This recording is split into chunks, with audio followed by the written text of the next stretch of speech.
Atma finds peace at the feet of Bhagavan Murugan.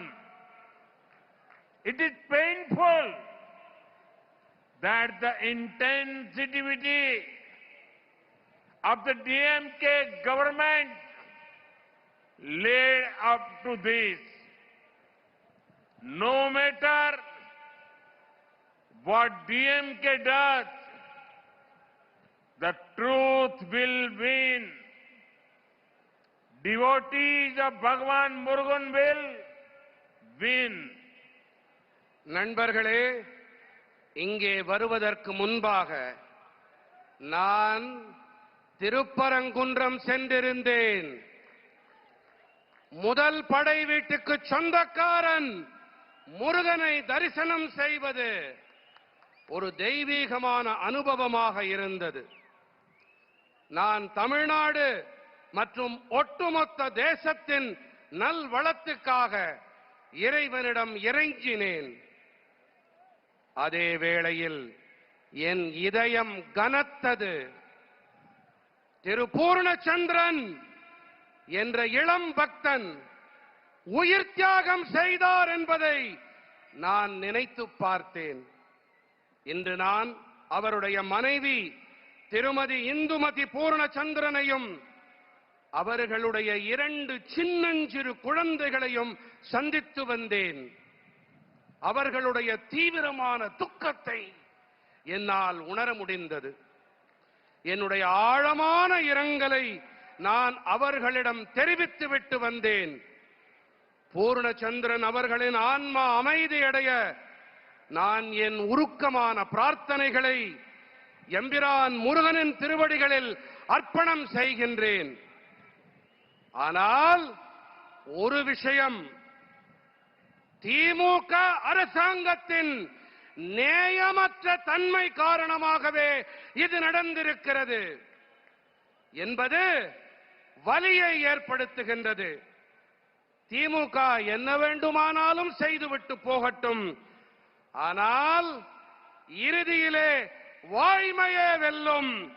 என் அப்பனின் முருகனின் பக்தர்கள் வெல்வார்கள். Friends, Madurai is known for the sweetness of Tamil and the fragrance of Malligaipu. The love you are showering upon me here reminds me of my visit to Malaysia last month. The affection I received from my Tamil sisters and brothers there was exceptional. To support Tamil culture there, we have already established the Tiruvalluvar chair at the University of Malay. Now we are also setting up Tiruvalluvar Center there. நண்பர்களே, நாவில் இனிக்கும் தமிழுக்கும் நாசியில் மணக்கும் மல்லிகைக்கும் பெயர் போனது நம்முடைய மதுரை மண்.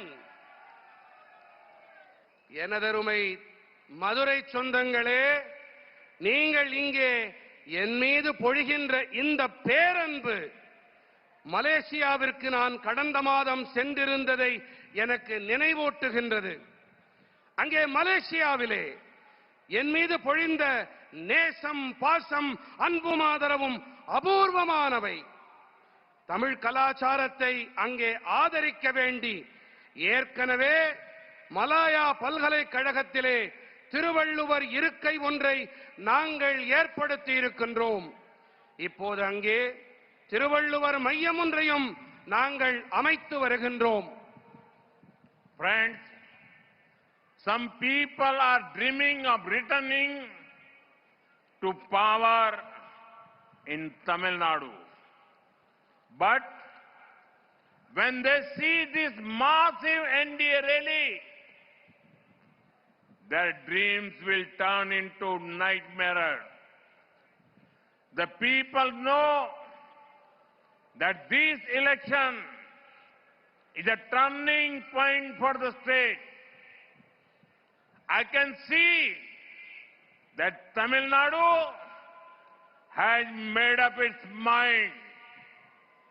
The people have decided that DMK has to be sent out. They also know very clearly that only NDA can bring in change. I can see it in your eyes. The next government of Tamil Nadu will be an NDA government. நண்பர்களே, தமிழ்நாட்டிலே சிலர் மீண்டும் ஆட்சியை பிடித்து விடலாம் என்று கனவு கண்டு கொண்டிருக்கின்றார்கள்.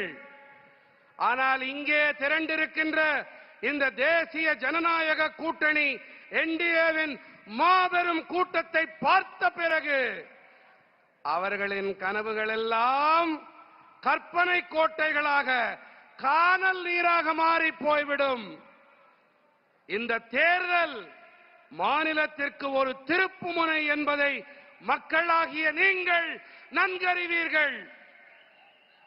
தமிழ்நாட்டு மக்கள் தங்கள் மனதிலே தீர்மானம் செய்து விட்டார்கள் என்பதை என்னால் கண்கூடாக காண முடிகின்றது.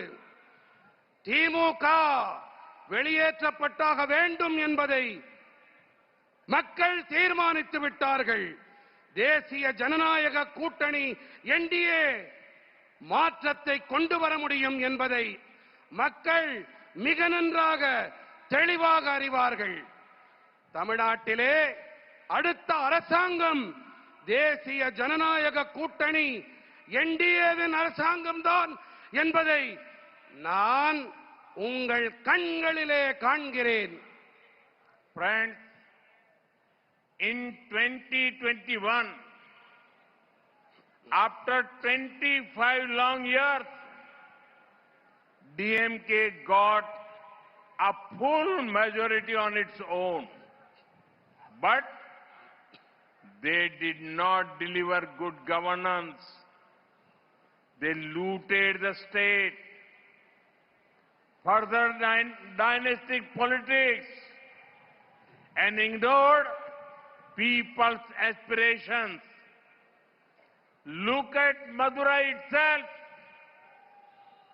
Madurai stood with MGR, who loved the city immensely.